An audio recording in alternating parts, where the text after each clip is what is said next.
Hey guys, this is Comic Uno and Comic Frontline, and today I'm doing Comic Uno episode 159. In this show where I review all the comics I read this week in one show. So let's get started. We have 20 books. We go worst pick of the week to best pick of the week. 20 books is a pretty average week for me. So yeah, let's get started. What was worst pick of the week? What was number 20? And that was Hal Jordan in the Green Lantern Corps issue 3.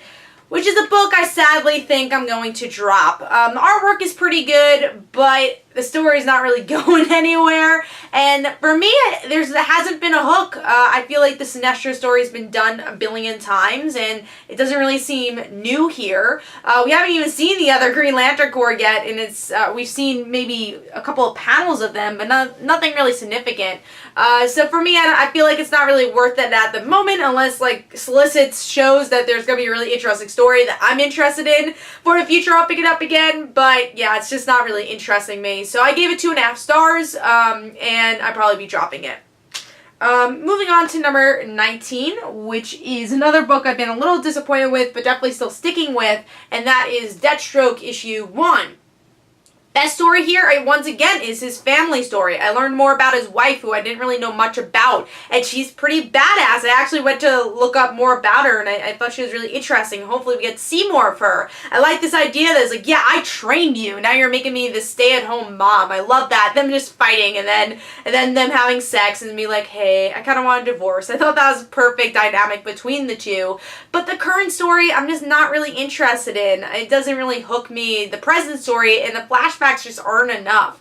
Artwork is really beautiful though. I like the action overall. I do like the art. So, I forgot what I gave this. I think I gave it 3 stars. Yeah, I gave it 3 stars because, again, there are enjoyable parts, but nothing that's blowing me away, and there are definitely lulls in the series. So, Deathstroke issue 1, definitely still sticking with, but haven't been totally impressed with at the same time. So, I gave that 3 stars, and that is number 19. Moving on to number 18, this book made top 5 last time, but kind of went down again, and that was Action Comics, issue 962. Another kind of slow issue for Action Comics. I feel like with a lot of these DC Rebirth books, they're starting to stall a little, where some stories could be told in like 3 issues, and they're being told in 6. And this Doomsday story is kind of getting boring to me. It's the same thing over and over again. There are interesting scenes between Wonder Woman and Lois and Clark, but it honestly wasn't enough. There are too small moments, or too many small moments to really make this whole issue great. You know, there wasn't a big plot here.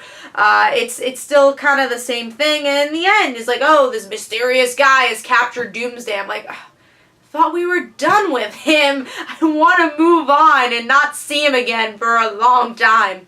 So I gave it 3 stars. I do think it's just really repetitive, even though there are small moments I do enjoy about the issue. And I like the artwork too. That was number 18.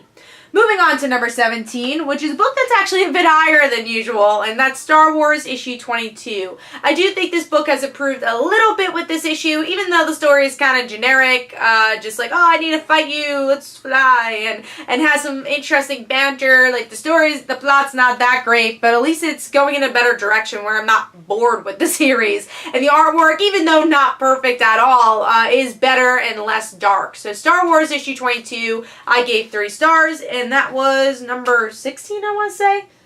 Let's see. No, that was number 17. Now we're moving on to number 16, which is Blue Beetle Rebirth, issue 1. A book I was kind of semi-looking forward to because I do like Jaime as a character, but I've never read Jaime individually. I always read him in like Teen Titans or something. And I really never read Ted Kord. Like, again, other than him being in other stuff, I've never really looked for Ted Kord. So I'm not a huge Blue Beetle fan, but overall I wanted to pick this up as kind of a newer reader. And I'll say the story was there. I like that Ted and Jaime are working together in this kind of mentor-student role.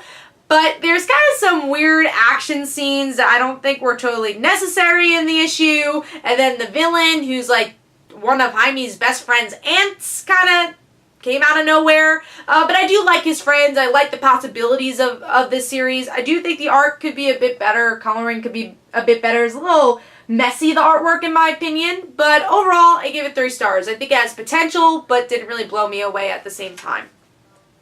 That's number 16. Moving on to number 15, which is a new Dark Horse book, and that is Kingsway West, issue 1. And I like this book for the most part. It was this guy who's an assassin. It's kind of this fantasy world in 1800s, and he's a Chinese, like, I guess, military person, or, again, assassin, and then he marries this Mexican woman, which is, like, kind of taboo at the time, and you see how that interaction is, and I liked it, and now we have to find out what happened to his wife, because his wife was there when this town blew up. So I like the mystery of it all. I like the artwork overall. Did it blow my mind? No, but again, it definitely interested me enough to pick up issue 2. So that was number 15.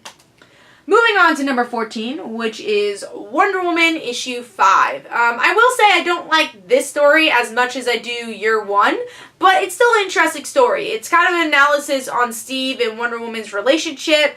It's kind of saying the same things over and over again, that Wonder Woman wants to go back home. She can't. She's teaming up with Cheetah. Steve, he's being tortured by somebody, and now Wonder Woman's going to try saving the day. So there's not a lot of plot progression, but I do like the art. I definitely like the story and its themes overall, but I do like year 1 a little bit more. So Wonder Woman issue 5 gets 3.5 stars, and I believe that was number 15.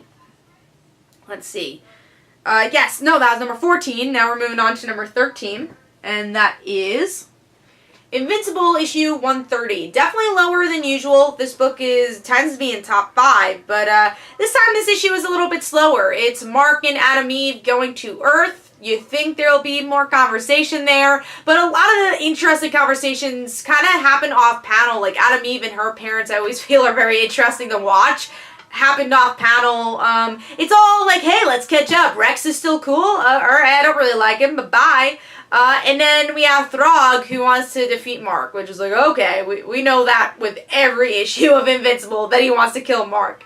So it's just a very slow issue. It wasn't bad, like it was still interesting, but it was slow, especially on for Invincible, because this book is usually a bit faster or has more character development than we saw here. So Invincible issue 130 gets 3.5 stars. Very quick read also, but it's only $2.99, so definitely worth picking up, but just usually it's a bit higher.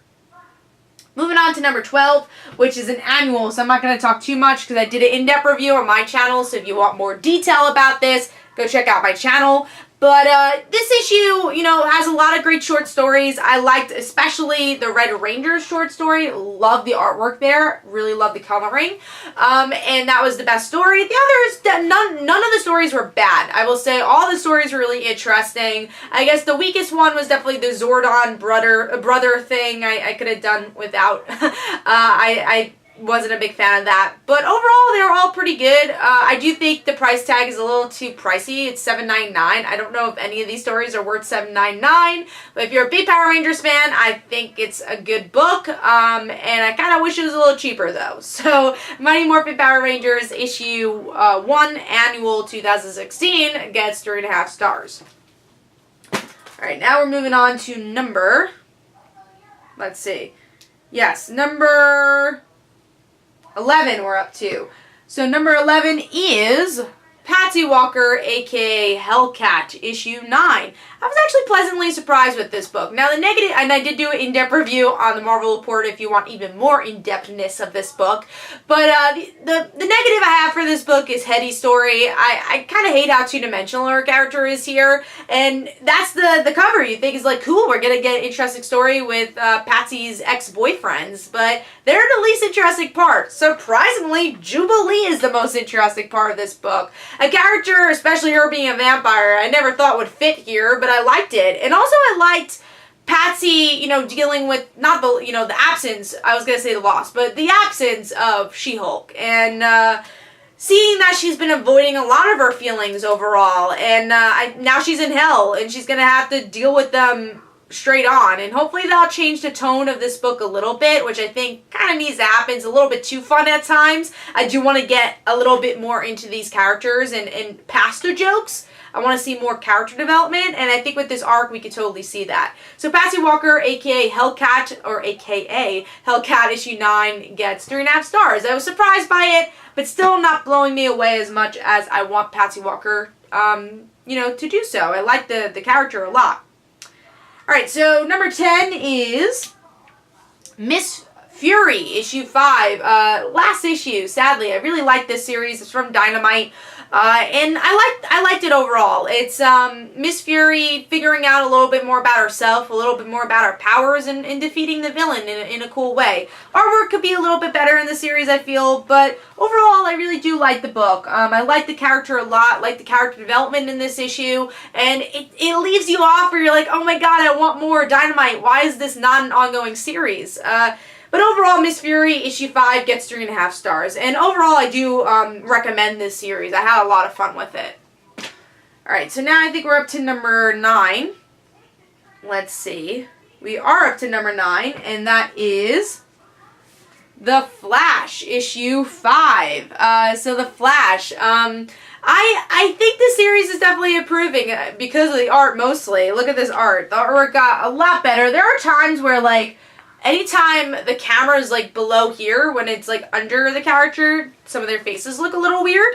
But overall, definitely improvement. It's not as messy as it was. It is cleaner, which I think works for this book. And then it has an interesting ending where finally, you know, Barry takes a day off. He's in love, and that's working out for him. But then things happen where because he took that day off, because he wasn't watching out after the kids and the people that have powers, some of them die, and his girlfriend, or not girlfriend, this person he's going out with, is gone. She's missing, and it has to do with Godspeed, and we'll find out who Godspeed is. But it was cool we got in the point of view of the girlfriend, so we learned a little bit more about her. I thought it was a solid issue, so I gave Flash issue 5 4 stars, and hopefully it continues in this direction. It definitely reminds me a lot of the tone of the TV show, which is definitely inviting. Alright, so now we are moving on, I think, to number 8. Yes, so number 8 is Generation Zero, issue 1. So Generation Zero, I did not, you know, think I would like this book as much as I did. So with Generation Zero, I kind of picked up randomly at whim because I'm a huge high school fan. You know that. I love teen stories. And finally, a Valiant book was new reader friendly. Usually when I pick up Valiant, I'm like, alright, I guess I could like this story, but I don't really know what's going on. And even if it's an issue 1. And here, it drops you where there's this new character, or introduces you where there's this new character, and you follow her story. She lost her boyfriend. She calls for the Zeros, and now the Zeros are going to go to high school with her. And I think that's going to be a really fun arc, and I like the way they introduce this character and all their stories, and hopefully learning more about the Zeros in general. So I thought this was a very solid first issue, and definitely gave me enough to pick up the second issue. So Generation Zero gets 4 stars. Alright, looks like now we're up to number 7, which is Titans, issue 2. I thought this is another solid book also. I like that Linda, it's in the point of view of Linda, and she sees the Titans, and we have Wally not noticing her, so it's like, oh, what's up? And you find out it's Abracadabra who created puppets versions of the Titans. So we have our Titans fighting these puppet version of the Titans, and Linda's kind of like mixed in the middle of it all, and you have an interesting cliffhanger with Aqualad dead, maybe? So especially with this book, you never know what's going to happen. So I liked it. Again, I thought it was a solid read. It definitely kept me entertained, you know, throughout the issue. There wasn't a lot of plot progression, but I liked it. A lot of good character progression. So Titans issue 2 gets 4 stars, and that is number 7. Moving on to number 6, which is Detective Comics, issue 939. So Detective Comics, glad to see this a little bit higher than usual, and I like this issue. I like the way they develop Batwoman and Batman's relationship again as cousins. You know, seeing them as young kids was definitely my favorite part. And then the cliffhanger with Tim, where he sacrifices himself and he's deciding maybe he doesn't want to be a hero. And I think for any of the characters, that makes most sense for Tim, because he's definitely gone in and out of the costume a lot. So I liked it. I thought it was solid. We got a little bit more character development. Still not a lot of plot progression, but overall, like I said, a solid issue. So Detective Comics issue 939 gets 4 stars, and that was number 6. So we are moving on to number 5. I think you guys will be surprised by this one. Snotgirl issue 2. I've been really surprised with Snotgirl, a book that's called Snotgirl. What I like about this is a hyper commentary on our technology and social media society. And it's about this girl who's so obsessed with social media, and the small details they show with this, like how she doesn't have her phone charged, so she's like pretending to look up her horoscope with an invisible phone. But there's also this act of paranoia, which I think makes a lot of sense in the world of social media, where we share our lives so much. You're gonna have this paranoia, and she can't even trust her own mind. And what I like is that they play this character as very generic. She's a two-dimensional character, but because she killed somebody, maybe, she becomes more than that. And you dig into this kind of superficial character. And I really liked it. It's something different. The artwork fits really well. And it keeps you on your toes. You don't really know what's going on. And it's interesting that a superficial character, you're actually getting a lot of cool psychological breakdowns throughout the issue, and a lot of great commentary, a lot of good dialogue, I think, that fits really well. So I like this issue a lot, and I've been enjoying Snotgirl, surprisingly. So I gave that 4 stars, and that was number 5.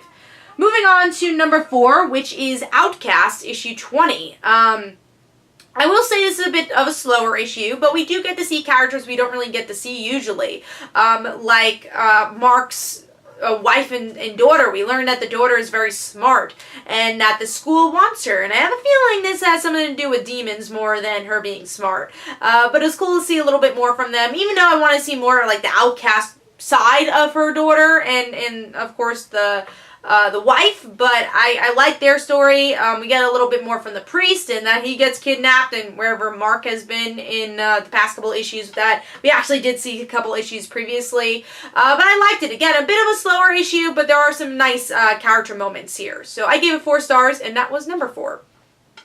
No, moving on to number 3, which was Archie, issue 11. I liked Archie a lot. They did change the artwork, where the coloring works, but I will say I think the art was stronger with Veronica Fitch. There are moments where I think the line work could be a little bit neater here, but some of the facial expressions could be better, like with Betty's boyfriend over there. But I liked it. Finally, we get to see Archie and Betty become friends again, because they realize they need each other in their lives, and they say sorry. And it's the battle of the bands that brings them together. And then you see Veronica and Betty's boyfriend get jealous because Betty and Archie are hugging, and they're like, ooh, what's going on here? Are they betraying us?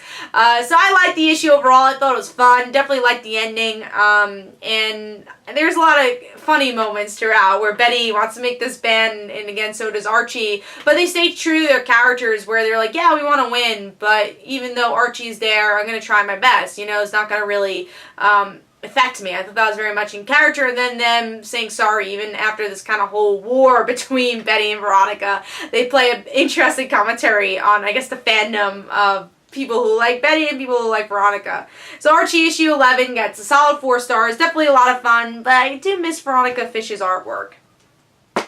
Moving on to number 2, which is Batgirl issue 2. I like the direction this book is going. I like Kai's character, and I especially like this MMA direction Batgirl's going in. It's interesting that she wants to improve her fighting skills, and out there are people that are better than her in a fight. Even though she's very good at martial arts, sometimes that doesn't always help in a fight. Especially because she can't do her gymnastics in an MMA fight. She has to, use her power or smarts. And it's cool that we're seeing Batgirl kind of build herself up as a better fighter again, which I've missed with the New 52. That Barbara's always been a very good fighter. Even when she was Oracle, she was a good fighter. So I'm excited to kind of see that return with this series. And I like Kai and the mystery he has, and this kind of romance Batgirl, or Barbara and Kai are going through. So overall, I gave Batgirl issue 2 4 stars, and that's number 2.